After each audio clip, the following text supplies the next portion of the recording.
may butang nanabot ta there para mag-solve og electromagnetics. Karon atong tutukan ang antenna. Okay, sa antenna. So nata diri isa ka example na mag ato pangitaon ang katason sa antenna, sa transmitting antenna. So na example diri na what should be the length, no? Length of transmitting antenna for radiating radio waves of 900 megahertz. So, before nato isolve it, tanaw sa nato ang concept. Para matod pa sa mga textbooks, para daw makasagap og sakto nga signal within time variations ang imong antenna, kinahanglan daw nga ang kadakon daw sa imong antenna, ang kadakon daw niya is comparable siya sa wavelength sa imong signal. Ang mga textbooks na suggest na ang imong dimension sa imong antenna is 1/4, no? 1/4 ang dimension para mosagap yun siya og sakto nga signal within time variation. For example, 1 megahertz within 1 second. So, kinahanglan siya 1/4 no, nga dimension sa imong antenna. So, within that, tungod ana nga concept, makahimot ka og formula sa length.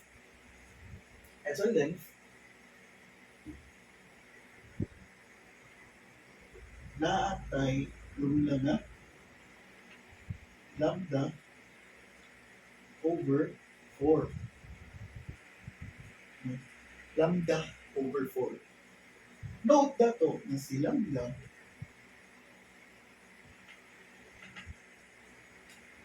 lambda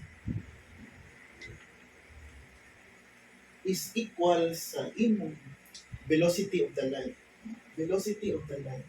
Ang ubang textbooks mo gamit siya og letter C. Ang ubang textbooks mo gamit og letter V. Velocity of the light. Constant ni siya. Okay? Constant.